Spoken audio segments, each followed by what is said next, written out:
Ya. Baik, pada kesempatan ini kami akan menjelaskan beberapa laporan-laporan terkait kemajuan untuk PLP di SMA Negeri 2 2022. Terlebih dahulu saya sebagai pelaporan pertama, dan di bagian ini saya akan melaporkan beberapa bagian, yaitu di bagian latar belakang, landasan, tujuan pelaksanaan PLP, dan ruang lingkup pelaksanaan PLP. Sebelumnya, saya jelaskan dan beritahukan bahwa kami dari PLP yang ditempatkan di SMA Negeri 2 Medan telah melaksanakan PLP sesuai dengan yang ditugaskan, dan berdasarkan hasil observasi ataupun analisis yang kami laksanakan di lapangan, di sini menjadi dasar penempatan PLP untuk mahasiswa adalah merupakan memahami, menghayati dan memiliki kemampuan kritis serta analisis terhadap profesinya di masa depan dengan pengamatan langsung. Jadi yang menjadi dasar untuk penempatan PLP ini adalah untuk melatih mahasiswa dalam memahami, menghayati dan memiliki kemampuan kritis serta analisis terhadap profesinya di masa depan yang langsung ditempatkan di lapangan atau di sekolah yang sudah ditempatkan kita sesuai dengan pembagian dari kampus. Berikutnya, kita masuk pada bagian landasan. Pelaksanaan PLP 1 didasarkan pada landasan hukum yang pertama, Undang-Undang Republik Indonesia Nomor 20 Tahun 2003 tentang Sistem Pendidikan dan seterusnya sesuai yang tertera di panduan PLP, dan seterusnya. Tujuan pelaksanaan PLP 1 yang pertama yaitu untuk memahami budaya, lingkungan dan sistem yang ada di sekolah. Yang kedua, mengenali karakteristik siswa secara menyeluruh. Ketiga, memperoleh wawasan tentang proses pembelajaran yang berlangsung di kelas. Dan terakhir, mengembangkan sikap profesional di bidang pendidikan. Seterusnya kita masuk pada ruang lingkup pelaksanaan PLP. Ruang lingkup pelaksanaan PLP ini mencakup observasi, analisis, dan pengamatan langsung terhadap dinamika sekolah sebagai lembaga pendidikan. Yang beberapa fokus dan tujuan dari penelitian ini adalah bagaimana struktur organisasi di sekolah, bagaimana visi dan misi sekolah, dan bagaimana karakteristik di sekolah. Demikian saja yang bisa saya sampaikan. Terima kasih. Oke, baik. Di sini saya akan melanjutkan pemaparan saya tentang tinjauan pustaka. Di sini tinjauan pustaka itu terdiri dari 10 bagian, tapi di sini saya hanya menjelaskan sampai 5 saja, di mana yang pertama itu adalah struktur organisasi dan tata kelola atau SOTK. Jadi struktur organisasi dan tata kelola atau SOTK ini merupakan rangka formal yang sangat krusial dalam mengatur alur kerja serta pembagian wewenang di lingkungan sekolah. Nah, menurut Syafudin pada tahun 2005, struktur ini itu berfungsi sebagai instrumen koordinasi agar setiap personel itu mulai dari pemimpin hingga staf itu dapat menjalankan tugasnya dan perannya itu dengan sistematis dan juga dengan sinergi tanpa terjadi tumpang tindih. Nah, jadi tata kelola yang juga harus transparan ya, dan akuntabel. Melalui manajemen berbasis sekolah juga memberikan fasilitas dan juga bagi institusi untuk meningkatkan mutu layanan secara mandiri dan efektif. Nah, selanjutnya yang kedua adalah visi dan misi sekolah. Nah, seperti kita ketahui, visi dan misi sekolah itu dapat kita pahami sebagai representasi dan dari cita-cita sekolah tersebut ataupun gambaran dari masa depan sekolah tersebut. Nah, jadi itu sejalan teman-teman dengan yang dinyatakan oleh Komaria dan Priyatna pada tahun 2010. Dia mengatakan bahwa visi yang kuat itu bertindak sebagai magnet yang menyatukan energi seluruh warga sekolah menuju satu titik pencapaian kualitas yang sama, di mana agar visi tersebut itu berjalan dengan baik dan juga visi itu diperlukan sebagai langkah yang strategis. Yaitu sarana dan prasarana sekolah. Nah, sarana dan prasarana sekolah itu merupakan tujuan kita yang mempengaruhi keberhasilan transport serta kenyamanan proses belajar mengajar. Menurut Perwadi dan Arifin pada tahun 2012, dia mengatakan bahwa fasilitas fisik itu seperti gedung dan laboratorium harus memenuhi standar keamanan sesuai dengan Permendiknas Nomor 24 Tahun 2007 itu untuk menjamin kesejahteraan psikologis peserta didik. Selanjutnya yang keempat itu teman-teman ada kultur sekolah. Nah, kultur sekolah itu adalah komunikasi akumulasi dan norma yang menjadi jiwa dalam menentukan pola perilaku serta cara warga sekolah itu menyampaikan masalah, ataupun juga ini didukung oleh Dale dan Peterson pada 2009. Ia mau mengatakan bahwa pembentukan kultur yang bertanggung pada keteladanan pimpinan dalam menanamkan nilai integritas secara berkelanjutan. Selanjutnya terakhir teman-teman ada peraturan dan tata tertib sekolah. Nah, jadi peraturan dan tata tertib sekolah ini itu berfungsi sebagai instrumen edukatif untuk melatih tanggung jawab dan kedisiplinan peserta didik sejak dini. Nah, di dalam penerapannya itu sanksi yang diberikan itu wajib bersifat mendidik dan tetap menjaga martabat siswa agar tercipta kesadaran yang positif. Itu saja yang bisa saya sampaikan. Selanjutnya yang dilanjutkan oleh rekan saya. Baik, selanjutnya saya akan melanjutkan tinjauan pustaka yang keenam, yaitu kegiatan seremonial formal di sekolah. Kegiatan ini yaitu seperti upacara bendera dan peringatan hari besar, dan merupakan sarana strategis untuk menginternalisasi nilai-nilai kebangsaan dan kedisiplinan pada siswa. Menurut kuliah tahun 2012, kegiatan ini bukan sekedar ritual, melainkan instrumen pembentukan karakter nasionalisme dan rasa cinta tanah air. Kemudian yang ketujuh, ada praktik baik dan kegiatan positif di sekolah, yaitu mencakup inovasi dan tradisi positif yang efektif dalam meningkatkan mutu pendidikan dan serta iklim sekolah. Menurut Fatur Rahman 2012 menjelaskan bahwa keberhasilan praktik ini sangat bergantung pada konsistensi pelaksanaannya dalam kegiatan harian, seperti program literasi atau budaya musik. Selanjutnya nomor 8, yaitu karakteristik umum peserta didik. Karakteristik umum peserta didik ini merupakan aspek krusial dalam merancang pembelajaran yang inklusif dan tepat sasaran. Menurut Slavin tahun 2018 menekankan bahwa setiap tahap perkembangan anak memiliki keunikan kognitif dan emosional yang menuntut pendekatan pedagogis yang berbeda. Selanjutnya yang ke-9, kegiatan kurikuler dan ekstrakurikuler. Kegiatan ini menjadi pilar sebagai inti pembelajaran, tatap muka sebagai pengayaan materi, dan ekstrakurikuler sebagai wadah pengembangan bakat. Menurut kuliah tahun 2012 menyatakan bahwa kegiatan ini harus terencana seperti pramuka berfungsi sebagai melatih kemandirian sesuai Permendikbud nomor 62 tahun 2014. Selanjutnya yang ke-10, proses pembelajaran, di mana proses pembelajaran ini merupakan interaksi edukatif yang dinamis antara guru, siswa, dan sumber belajar dalam lingkungan yang kondusif. Menurut Daryanto tahun 2011, efektivitas proses ini ditentukan oleh perencanaan dan pelaksanaan yang interaktif serta evaluasi yang berkesinambungan. Baik, itu saja dari saya. Selanjutnya kepada teman saya, terima kasih. Selanjutnya saya akan mempresentasikan dari hasil bab 4, yaitu kemajuan hasil pengamatan. Yang pertama adalah hasil pengamatan struktur organisasi dan tata kelola atau SOTK. Untuk yang pertama, struktur organisasi sekolah itu organisasi sekolah pada SMA Negeri 2 Medan. Sekolah tersedia dalam bentuk bagan di sekolah. Dalam struktur organisasi sekolah, semua guru dan staf terlibat. Namun untuk jabatan yang tersisa hanya ada kepala sekolah, bendahara, dan staf tata kelola administrasi sekolah.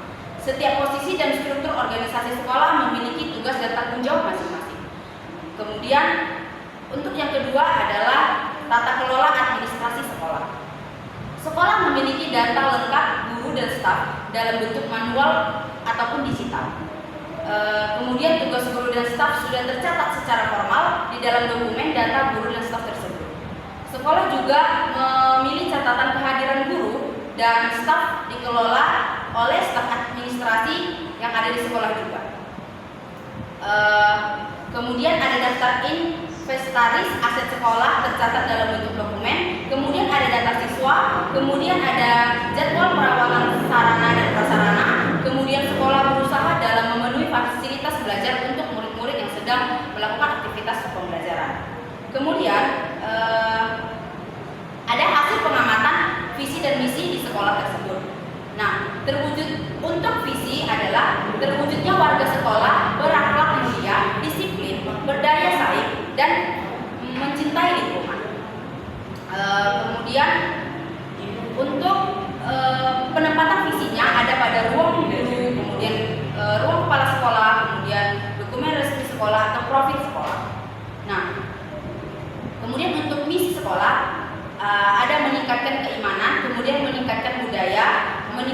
berkualitas, meningkatkan kesadaran dalam pengelolaan dan pelestarian lingkungan sekolah hijau. Kemudian ada meningkatkan kemampuan akademik, kemudian ada meningkatkan jumlah lulusan yang melanjutkan ke perguruan tinggi, dan meningkatkan hubungan baik dengan unsur stakeholder dalam pengembangan sekolah.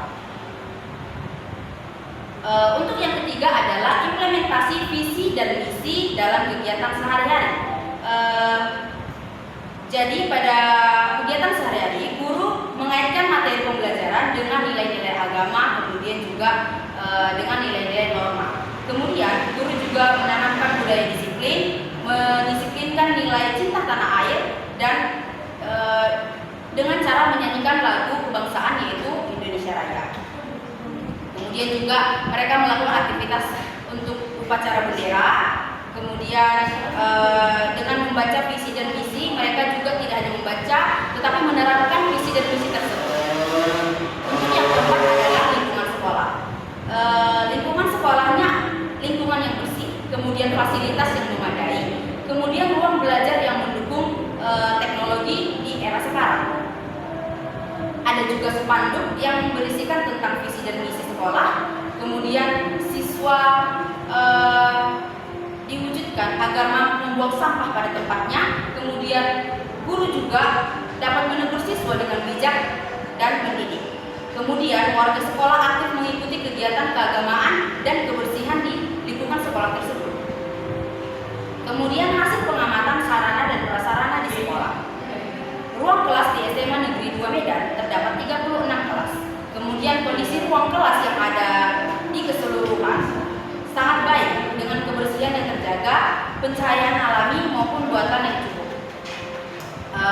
Untuk perpustakaan, sekolah juga memiliki perpustakaan yang sangat memadai, di mana di dalam perpustakaan itu fasilitas yang lengkap seperti AC, kemudian meja, kemudian dengan adanya absen tanda tertib saat masuk ke perpustakaan tersebut.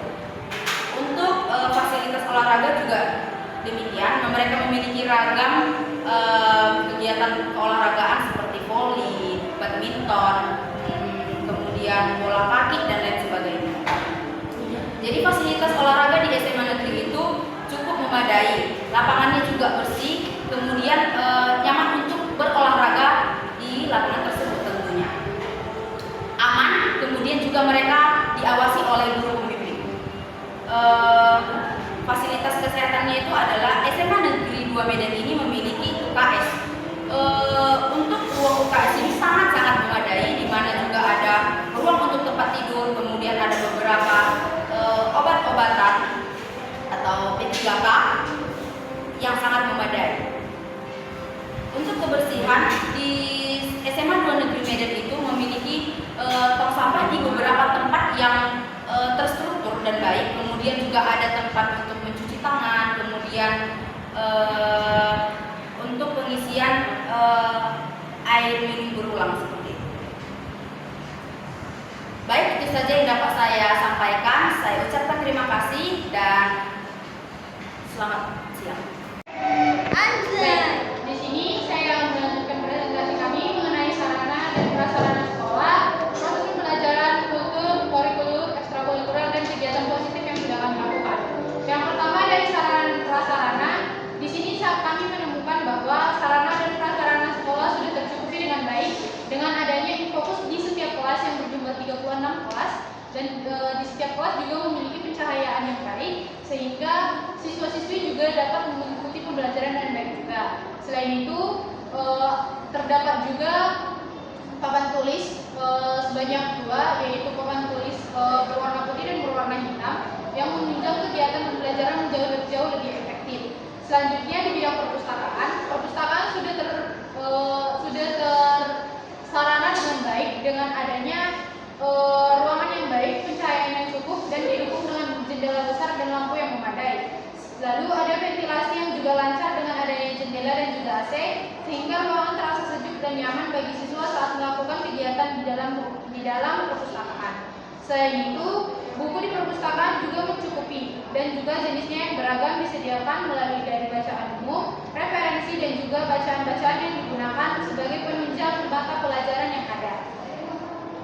Dan sistem peminjaman sekolah juga masih berbasis manual, yaitu meminjam dengan mencatat namanya dan pengembaliannya. Lalu di bagian fasilitas olahraga yang tersedia itu ada lapangan basket, lapangan voli, lapangan sepak bola, lalu ada juga untuk meja tenis meja, dan aula yang menunjang kegiatan untuk fasilitas olahraga. Selain itu, kondisinya yang bersih dan terawat, meskipun ada beberapa perbaikan kecil di beberapa bagian, seperti bola dan kursi latihan di mana jumlahnya masih terbatas. Lalu selanjutnya di bagian fasilitas kesehatan yaitu UKS, SMA Negeri 2 Medan memiliki fasilitas UKS yang memadai, yang bersih dan tertata dengan rapi, dan dilengkapi dengan tempat tidur pasien dan juga kota P3K yang lengkap. Aksesnya juga mudah dijangkau oleh siswa ataupun petugas UKS sendiri. Dan setiap hari UKS ini memiliki penjaga yang berbeda-beda, dan ada satu dari dinas kesehatan ataupun dari puskesmas yang bekerja sama dengan pihak sekolah. Dari fasilitas kebersihan, sekolah memiliki fasilitas kebersihan yang cukup memadai. Terdapat tempat sampah di setiap kelas dan beberapa titik-titik strategis baik di dalam maupun di ruang kelas. Toilet untuk siswa dan guru dalam kondisi yang layak pakai meskipun perlu perawatan yang rutin agar tetap bersih dan nyaman, serta adanya tempat cuci tangan yang tersedia di dekat daerah toilet, depan ruang guru, lalu dan ada di depan ruangan kelas. Lalu ruang administrasi dan ruang guru di sekolah cukup memadai untuk kebutuhan staf dan kegiatan administrasi. Ruang kerja untuk guru dan staf administrasi sangat dilengkapi dengan meja, kursi, peralatan kerja seperti komputer, printer, dan lain sebagainya, meskipun ruangannya ini masih tergolong sangat kecil ataupun terbatas. Tapi fasilitas yang digunakan ini sudah mencukupi karena sekolah sudah mencapai akreditasi A. Untuk ruangan terbuka dan area hijau, sekolah memiliki ruang terbuka atau area hijau yang diberi nama Taman Literasi dan Pondok Inspirasi. Taman juga terawat dengan baik dengan kebersihan yang dijaga secara rutin, dan sekolah juga melakukan kerja bakti di setiap hari Jumatnya. Keamanan dan aksesibilitasi untuk SMA 2 sendiri itu sudah memiliki sistem keamanan yang memadai untuk mendukung kegiatan belajar, termasuk saat siswa beraktivitas di ruang yang terbuka. Keamanan dijaga oleh petugas khusus seperti penjaga sekolah yang bertugas mengawasi lingkungan sekolah secara rutin, dan dilengkapi dengan penerangan yang baik dan memastikan keselamatan siswa-siswi baik di pagi hari maupun di sore hari. Lalu ketersediaan teknologi. Sekolah itu telah melengkapi dengan berbagai teknologi seperti komputer, proyektor, dan papan interaktif, juga laboratorium yang dimana ini dimungkinkan agar guru menyampaikan materi secara lebih menarik dan juga interaktif, serta membantu siswa memahami konsep melalui tampilan visual, dan kehadiran perangkat ini juga diharapkan mendukung terciptanya proses pembelajaran yang modern, efektif, dan juga sesuai dengan perkembangan zaman. Selanjutnya, untuk karakteristik peserta didik, melalui observasi kami menemukan bahwa sebagian peserta didik ini sangat antusias dalam kegiatan proses pembelajaran. Namun ada juga yang sangat menjadi siswa yang pendiam ataupun pengamat di dalam ruangan kelas. Namun dari sisi disiplin, sebagian besar siswa ini adalah siswa-siswa yang disiplin, taat aturan dan tata tertib sekolah, walaupun masih ada banyak siswa yang terlambat datang ke sekolah, mewarnai rambut ataupun berpakaian tidak rapi. Dari sisi pengerjaan tugas ataupun diskusi dalam kelompok, mereka sangat lihai dan juga sangat baik dan sangat kooperatif dalam pembagian kelompok dan juga pengerjaan tugas masing-masing. Selanjutnya di bagian kurikuler dan kokurikuler. Pada saat observasi, mata pelajaran yang kami observasi adalah mata pelajaran Bahasa Indonesia yang membahas tentang teks rekon ataupun pengulangan, di mana metode yang digunakan adalah ceramah untuk pertemuan pertama yang diikuti dengan pemberian tugas kepada siswa dalam membentuk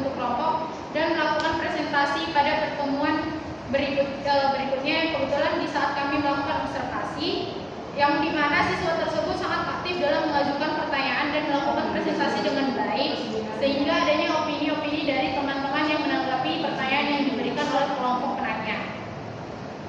Dari sisi kokurikulernya, dalam kegiatan kokurikuler, karena pada saat itu sedang mendekati evaluation 3M, sekolah melakukan kegiatan terbimbing dengan beberapa siswa yang mengikuti kegiatan tersebut, baik saat melakukan pembelajaran ataupun di hari libur, agar memaksimalkan